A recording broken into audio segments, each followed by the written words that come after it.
Саламатсыңарбы менин окуучуларым.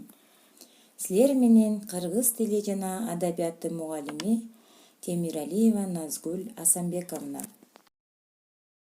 Үйгө берилген тапшырманы көбүңөр туура аткарып, эң жакшы жана жакшы деген баалардын ээси болдуңар. Аракетиңер үчүн чоң рахмат. Өткөн сабакта биз силер менен сын атоошту талдоонун тартибин өткөнбүз. Сын атоош сөздөргө талдоо жүргүзүү менен сүйлөмдө сын атооштун кандай кызмат аткарарын түшүнгөнбүз. Бүгүнкү өтө турган сабактын темасы этиш. Сабактын көрсөткүчтөрү. Окуучулар этиш жана анын грамматикалык белгилери боюнча маалыматка ээ болушса, морфологиялык талдоо жүргүзүүгө машыгышса, этиштерди тутумдук бөлүктөргө туура ажыратууга үйрөнүшсө, өз оюн кенен, эркин, жеткиликтүү берүүгө тарбияланышса. Теманы кыскача түшүндүрө кетсем, этиш кыймыл аракетти жана анын алабалын билдирет. Ал эмне болду, эмне болуп жатат, эмне болот, эмне кылды, эмне кылып жатат, эмне кылат деген суроолорго жооп берет. Мисалы, жакында жай келет. Эмне болот? Келет. Келет деген сөз демек этиш. Грамматикалык түзүлүшү боюнча этиш экиге бөлүнөт.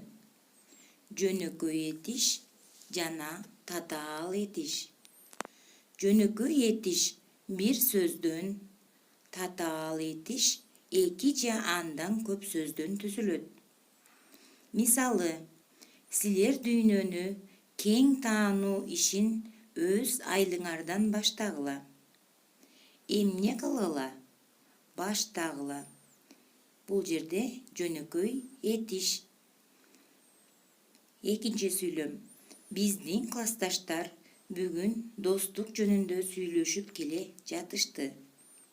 Эмне кылып келе жатышты? Сүйлөшүп келе жатышты. Бул сүйлөмдө татаал этиш. Лексикалык белгиси заттын кыймыл аракетин, алабалын билдирет. Морфологиялык белгиси жак жана чак боюнча өзгөрөт. Синтаксистик кызматы этиштер сүйлөмдө баяндооштук, бышыктооштук милдет аткарат.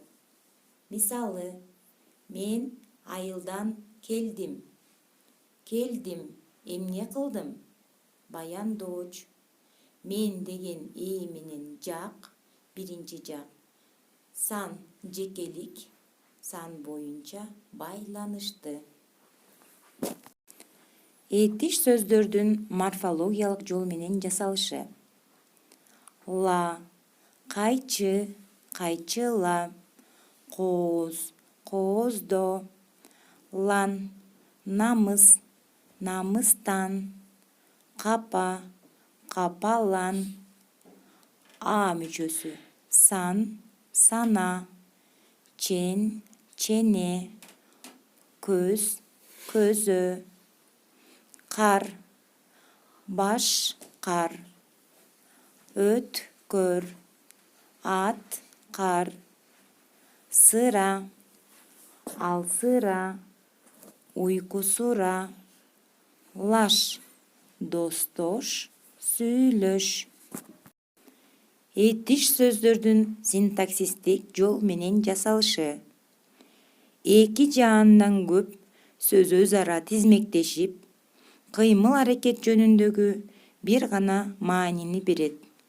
Мисалы, сүйлөй баштады, жардам кыл, ала келди, ойноп күлүп, алышып, беришип жана башка сөздөр.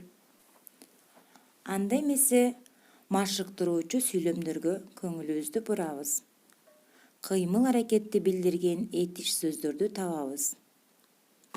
Биринчи сүйлөм. Жакында балдар жайкы эс алууга тарашат. Кайда тарашат? Эс алууга тарашат. Биз таянем менен таятамдыкына барабыз. Эмне кылабыз? Барабыз. Алар бизди кубанычтуу тосуп алышат. Эмне кылышат? Тосуп алышат. Үйгө тапшырма. Сүрөткө көңүл бургула. Андагы кыймыл-аракеттер жөнүндө дептериңерге текст түзгүлө. Суроо бергиле. Окуу китебиңердеги 444-көнүгүүнү окуп, жөнөкөй этиштерди бир бөлөк, татаал этиштерди бир бөлөк кылып көчүрөсүңөр. Этиштер кандай суроолорго жооп берерин жазасыңар. Ушуну менен сабагыбыз аягына чыкты. Тапшырманын жообун өздүк номеримен күтөм. Сак саламатта болгула.